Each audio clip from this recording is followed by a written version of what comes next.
Hello everyone, स्वागत है हमारे यूट्यूब चैनल पर। आज हम आपको पढ़ाने वाले हैं 10th क्लास साइंस प्रकाश चैप्टर से। जैसे कि इससे पहले हमने 2-3 लेक्चर आपको 3 लेक्चर आप मतलब डाल दिए और आप उनको देख सकते हैं। आज इससे पहले हमने प्रकाश का परावर्तन, प्रकाश का अपवर्तन और अवतल दर्पण द्वारा विभिन्न स्थितियों में मतलब प्रतिबिंब का बनने की घटना को हमने आपको बारीकी से समझाया है। आप उससे संबंधित अगर आपको कोई जानकारी चाहिए तो आप वो लेक्चर हमारे देख सकते हैं। आइए आज हम समझेंगे कि अवतल दर्पण से विभिन्न 6 स्थितियों में किरण आरेख खींचने को एग्जाम में पूछता है, तो उन ऐसे प्रश्नों का उत्तर हम किस प्रकार दे सकते हैं। तो आइए देखते हैं कि अवतल दर्पण के सामने रखी वस्तु का मतलब प्रतिबिंब के बनने की घटना का किरण आरेख हम किस प्रकार खींचेंगे। सबसे पहले समझिए किरण आरेख होता क्या है। किरण आरेख होता है कि भाई जब भी किसी वस्तु का हमें मतलब कोई भी वस्तु है किसी मतलब अवतल दर्पण के सामने रखी हुई होती है, तो हमें उसके प्रतिबिंब के बनने की घटना को हमें चित्र के माध्यम से मतलब उसको दर्शाना होता है कि किस प्रकार से मतलब चित्र कहाँ प्रतिबिंब कहाँ पे बनता है, किस प्रकार से बनता है। तो उसको हम क्या बोलेंगे, उसको किरण आरेख बोलेंगे। उसी के बारे में हम आज समझेंगे। तो आइए वीडियो शुरू करते हैं। जैसा कि आप समझते हैं कि हमने बताया था कि अवतल दर्पण से के सामने रखी वस्तु के कुल 6 स्थितियों में 6 अलग अलग स्थितियों में प्रतिबिंब बनता है। मतलब अवतल दर्पण के सामने कोई वस्तु रखी है तो 6 अलग अलग स्थितियों में प्रतिबिंब बनता है। और एग्जाम में इससे संबंधित आपको ये क्वेश्चन 99% मिलेगा कि भाई किरण आरेख खींचकर समझाइए कि कोई वस्तु यहाँ पर रखी है तो प्रतिबिंब कहाँ पर बनेगा, इसको किरण आरेख खींचकर समझाइए, इस तरह से। तो आइए 6 स्थितियों को हम समझते हैं। सबसे पहले देखते हैं, मान लिए कोई हम अवतल दर्पण बनाते हैं कि भाई ये मान लिए हमने कोई अवतल दर्पण का कोई एक चित्र बना रहे हैं। इस तरह से ये दर्शाता है कि इसके साइड पेंट है। ये हमने ध्रुव मान लिया P, इसको अवतल दर्पण को हमने मान लिया M1 M2 M1 M2। इसके बाद देखिए, इसको हमने बताया था कि ये अवतल दर्पण जिस गोले का काटा गया भाग होगा उसको जब हम पूरा करेंगे तो उस गोले का जो केंद्र होगा तो वही अवतल दर्पण का केंद्र होगा। तो मान ली लगभग इसका केंद्र लगभग मान ली हम यहाँ पे मान रहे हैं कि इसका केंद्र यहाँ पे हो। केंद्र और ध्रुव को मिलाने वाली रेखा, केंद्र और ध्रुव को मिलाने वाली रेखा को कहते हैं हम मुख्य अक्ष। क्या कहते हैं? मुख्य अक्ष कहते हैं। केंद्र और ध्रुव को मिलाने वाली रेखा को हम कहते हैं मुख्य अक्ष। तो केंद्र C, इसको हमने यहां पे लिख लिया। अब मुख्य अक्ष पर मतलब केंद्र और ध्रुव के बीचों बीच में ये बिंदु होता है, ये होता है फोकस। इसको F से लिखेंगे हम, ठीक है। तो इसके बाद हम ये आपको पहले ही बता चुके हैं कि केंद्र से लेकर ध्रुव तक की दूरी ये क्या कहलाती है? वक्रता त्रिज्या। फोकस से लेकर ध्रुव तक की दूरी ये क्या कहलाती है? फोकस दूरी। ये तो आपको पहले से ही पता होगा, ठीक है। मतलब मैं अगर आपने पिछले वीडियो हमारे देखे होंगे तो मैंने उसमें सबको बताया है, डिस्कस किया है। तो अब देखते हैं अलग अलग 6 स्थितियों में। सबसे पहली स्थिति हम समझते हैं कि जब वस्तु अनंत पे रखी हो। नंबर 1, जब वस्तु अनंत दूरी पर स्थित हो या दूरी पर स्थित हो। जब वस्तु अनंत दूरी पर स्थित हो तो प्रतिबिंब किस प्रकार से बनेगा। तो आइए समझते हैं। इसके लिए समझते जाओ, सब लोग ध्यान दो। भाई देखिए, मान लिए अनंत दूरी की बात चल रही है। अनंत दूरी का मतलब क्या हुआ? अनगिनत दूरी पर। जैसे मान लिए हमने कि अनंत दूरी की बात, जैसे मान लिए बहुत दूर हमने इस तरह से कोई एक वस्तु रख दी। अब एक आप याद रखिए कि अनंत दूरी पर जब भी किरण आरेख मतलब बनाएंगे, देखो ये बताओ कि कोई भी वस्तु बहुत दूर स्थित है तो वो वस्तु का आकार बड़ा होगा तभी तो आपको दिखाई देगी। जैसे आसमान में मच्छर उड़ रहा हो, मान लिए हमसे 200 मीटर ऊंचाई में मच्छर उड़ रहा हो, क्या तुम्हें दिखाई देगा? दिखाई देगा? नहीं दिखाई देगा। और अगर वही चिड़िया उड़ रही हो तो चिड़िया दिखाई देगी? तो चिड़िया दिखाई देगी। अच्छा, हेलीकॉप्टर उड़ रहा है तो दिखाई देगा। और मच्छर उतनी ऊंचाई पे उड़ा दिया जाए या चिड़िया उड़ा दे, चिड़िया भी दिखाई नहीं देगी उतनी ऊंचाई पे। तो ये क्या होता है कि भाई अब मतलब जो है कोई भी वस्तु ज्यादा दूरी पे है तो उसका आकार बड़ा होगा तभी हमें वो दिखाई देगी। तो उसी तरह आप ट्रिक से याद रख सकते हैं कि अवतल दर्पण के सामने रखी वस्तु का प्रतिबिंब बनाने के लिए हम वस्तु का आकार बड़ा बनाएंगे। इस तरह से आइए देखते हैं। तो सबसे पहले हम मान लिए किरण आरेख में पहली किरण को हम क्या करेंगे, मुख्य अक्ष के समांतर चलते हुए, पहली प्रकाश किरण मुख्य अक्ष के समांतर चलते हुए दर्पण से टकराने के बाद फोकस से गुजरेगी।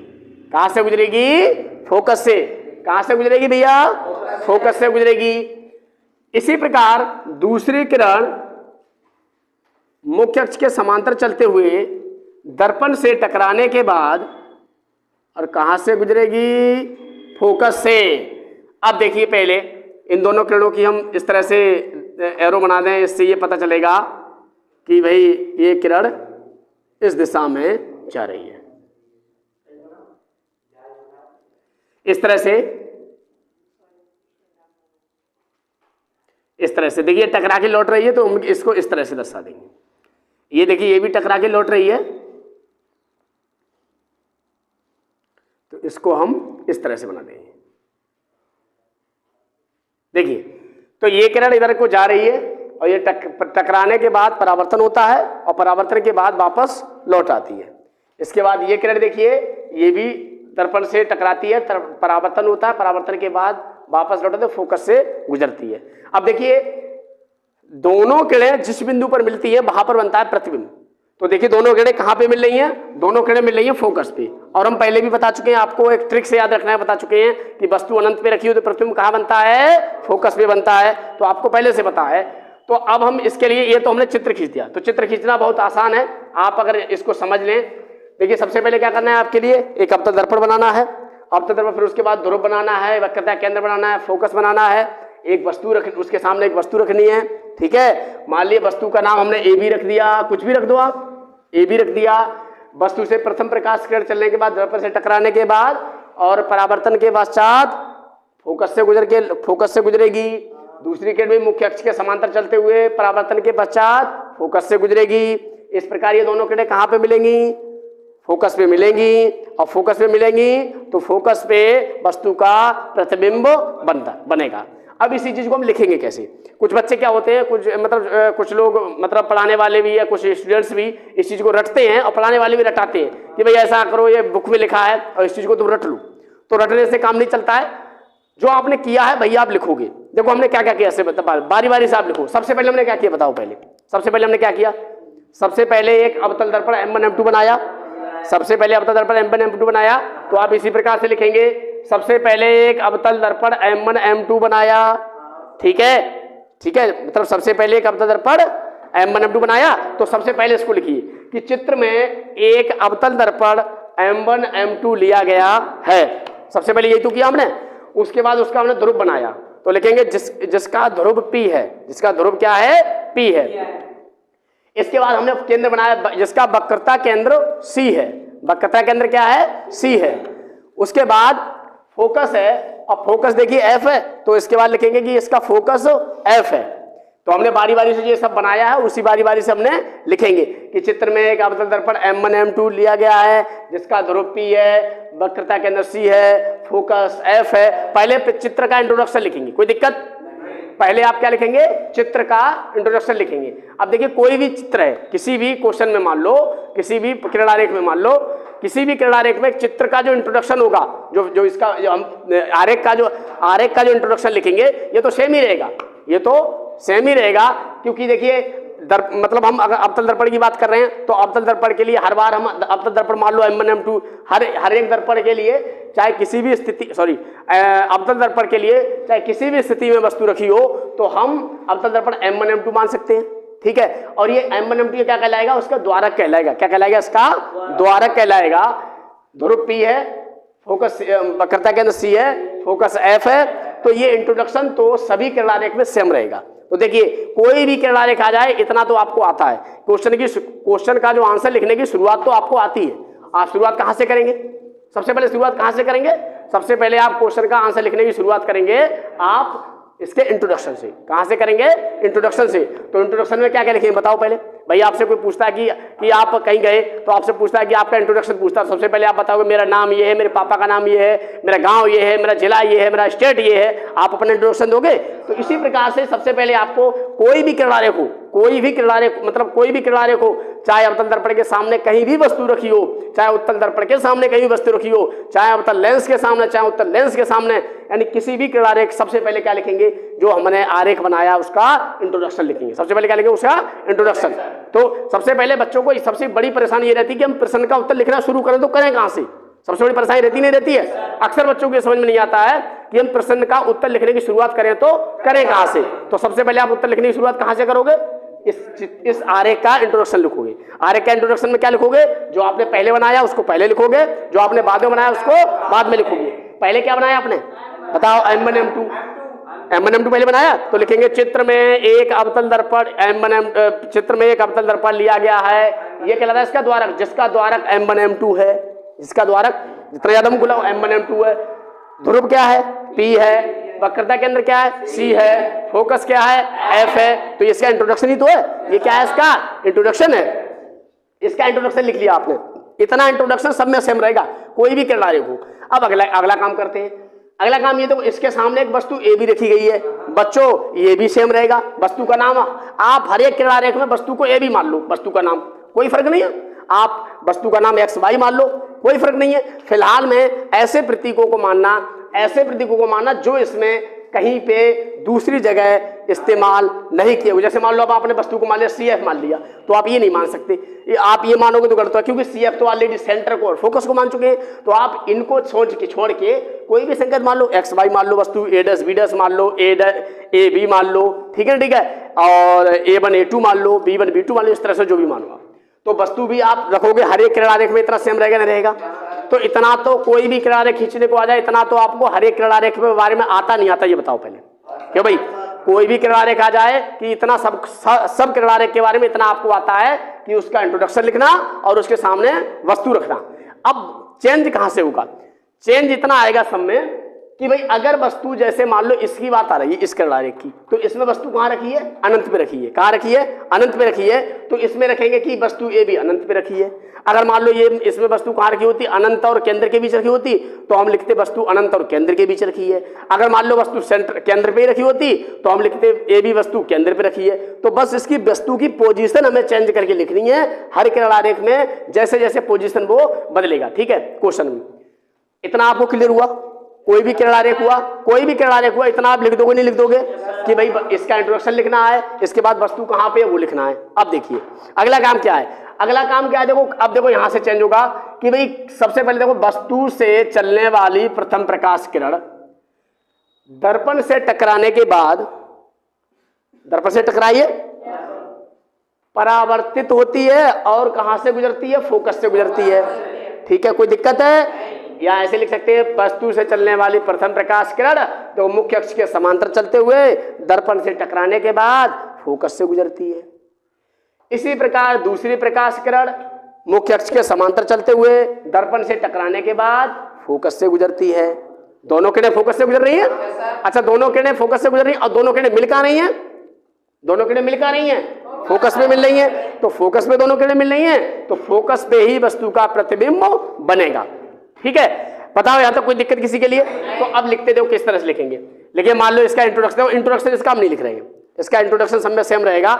इंट्रोडक्शन आप खुद लिख लेना। क्या लिखोगे कि चित्र में एक अवतल दर्पण M1 M2 जिसका ध्रुव P है, वक्रता केंद्र C है, फोकस F है, इसके सामने अनंत दूरी पर कोई वस्तु A भी रखी गई है। इतना इंट्रोडक्शन जो है आप खुद लिखेंगे, खुद से लिख ही लेंगे, इतना कठिन नहीं है। हम यहां से बताते हैं कि भाई चेंज आपको हर किरदार में चेंज कहां से आएगा। चेंज ये आएगा यहां से कि इसमें हम लिखेंगे कि वस्तु से चलने वाली प्रथम प्रकाश कर, देखो पहले वस्तु से चलने वाली प्रथम प्रकाश किरण, प्रथम प्रकाश किरण, प्रकाश किरण क्या बताओ बच्चों, कहां से बताओ, मुख्य अक्ष के समांतर चलते हुए, कहां से चलती है, मुख्य अक्ष के समांतर चलते हुए जी बोलिए।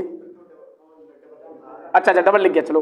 मुख्य अक्ष के समांतर चलते हुए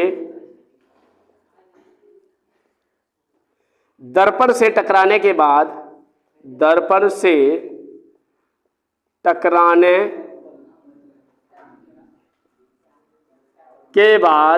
बच्चों कहां से गुजर रही है बताओ पहले। दर्पण से टकराने के बाद कहां से गुजर रही है? फोकस से। तो लिखेंगे फोकस से गुजरती है, फोकस से गुजरती है। इसी प्रकार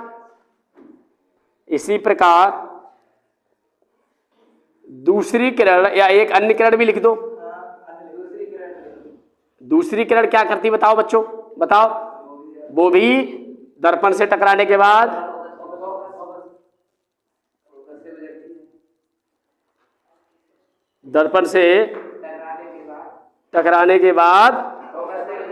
फोकस से गुजरती है।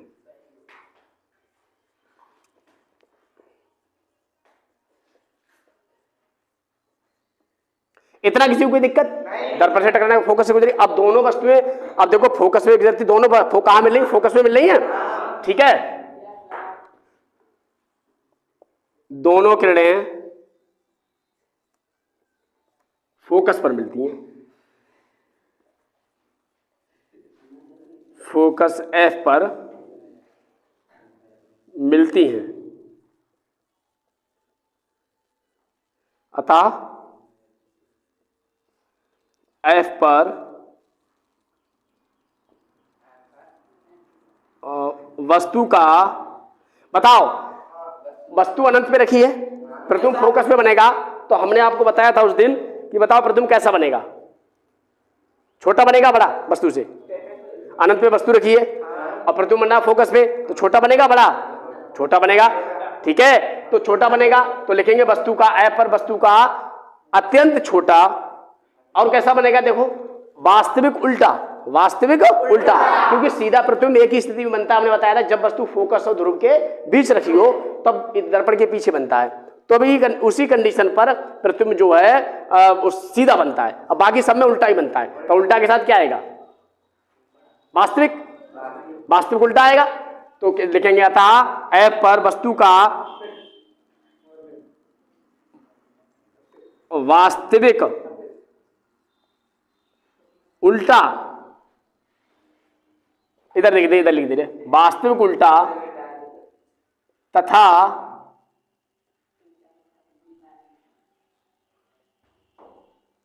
वस्तु से अत्यंत छोटा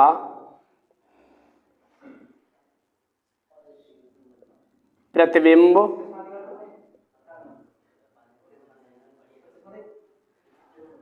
बनता है, ठीक है। वस्तु से अत्यंत छोटा प्रतिबिंब बनता है। कैसा बनता है? F पर वस्तु का वास्तविक उल्टा तथा वस्तु से अत्यंत छोटा प्रतिबिंब बनता है। इतना ही आपको लिखना है। इतने में कोई परेशानी किसी के लिए बताओ पहले।